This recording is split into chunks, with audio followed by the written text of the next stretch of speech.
ಬಹಳ ಜನ ಹೇಳ್ತಾರ, ನಮಗೆ ನಿಜವಾದ ಪ್ರೀತಿ ಮಾಡ್ತೀನಿ, ಕೈ ಬಿಡಲ್ಲ, ನಿನ್ನ ಜೊತೆ ನಾನು ಸಾಯಸ್ತಕ್ಕ ಇರ್ತೀನಿ, ನಿನ್ನ ಜೊತೆ ನಾನು ಕೈಯೇ ಬಿಡಲ್ಲ, ನಿನ್ನ ಕಣ್ಣಿನ ರೆಪ್ಪೆದಾಗ ನೋಡ್ತೀನಿ, ಸೂರ್ಯಚಂದ್ರ ನೀವಿ ತಂದು ಕೊಡ್ತೀನಿ, ನಕ್ಷತ್ರಗಳು ಬಿ ತಂದು ಕೊಡ್ತೀನಿ ಅಂತ ಎಷ್ಟೋ ಜನ ಪ್ರಾಮಿಸ್ಗಳು ಮಾಡ್ತಾರ. ಒಬ್ರು ಬಿ ಇಲ್ಲಿ ತನಕ ಯಾರಿಗೂ ತಂದು ಕೊಟ್ಟಿಲ್ಲ. Alleluia, alleluia. ದೇವರ ಆ ಪ್ರೀತಿ ಮಾಡೋದಿಲ್ಲ. ಹೋಗೋ ಬರೋ ಜಾಗದ ಗಾಳಿ ಮಾತುಗಳು ಆಡಿ ನಿಮ್ಮನ್ನ ಅಟ್ರಾಕ್ಷನ್ ಮಾಡೋ ದೇವರಲ್ಲ.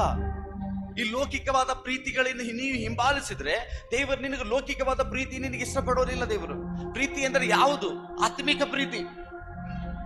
ಅದು ಹೃದಯದಿಂದ ಶುರುವಾಗಿ ಹೃದಯದ ಒಳಗಡೆ ಇರೋದು. ಕೆಲವು ಜನರದು ಹೃದಯದಿಂದ ಶುರುವಾಗಿ ಅವ್ರ ಹಾದಿಯಲ್ಲಿ ಬಿದ್ದು ಹೋಗ್ತದೆ. ಕೆಲವು ಸಮಯದಲ್ಲಿ ನಿಮ್ಗೆ ಗೊತ್ತಿಲ್ಲ ಪ್ರಿಯ ದೇವ ಜೊತೆ, ಬಹಳ ಜನ ಪ್ರೀತಿ ಪ್ರೇಮ ಅಂತ ಡಂಬರ ಆಟದಲ್ಲಿ ಮುಳುಗೋಗಿ ಅವ್ರ ಕಡೆಗೆ ಗೊತ್ತು ಡೈವರ್ಸ್ ಅಲ್ಲಿದ್ದಾರೆ, ಕೋರ್ಟ್ಗಳಲ್ಲಿ ಫೈಲ್ ಹಿಡ್ಕೊಂಡು ನಿಂತಿದ್ದಾರೆ.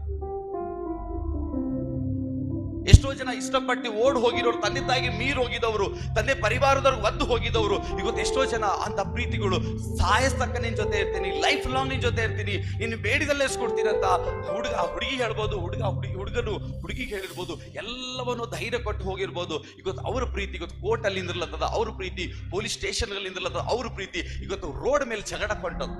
ಇವತ್ತು ಆ ಪ್ರೀತಿ ಅಲ್ಲ, ಅದು ನಿಜವಾದ ಪ್ರೀತಿ ಬಿ ಅಲ್ಲ. ದೇವರ ಆ ಪ್ರೀತಿ ಬಗ್ಗೆ ಮಾತನಾಡಲಿಲ್ಲ. ಪ್ರೀತಿ ಬಹು ತಾಳ್ಮೆ ಉಳ್ಳುತ್ತದೆ, ಪ್ರೀತಿ ಕೊಚ್ಚಿಕೊಳ್ಳುವುದಿಲ್ಲ. ಯಾವತ್ತು ಬಿ ಕೊಚ್ಚಿಕೊಳ್ಳೋ ಪ್ರೀತಿ ಅಲ್ಲ. ಪ್ರೀತಿ ದ್ವೇಷ ಮಾಡ್ಬರ್ಸೋದಲ್ಲ, ಪ್ರೀತಿ ಹೊಗಳಿಕೊಳ್ಳೋದು ಇಲ್ಲ, ಪ್ರೀತಿ ಉಬ್ಬಿಕೊಳ್ಳೋದು ಇಲ್ಲ. ಪ್ರೀತಿಗೆ ಯಾವ ಭೇದವೂ ಇಲ್ಲ.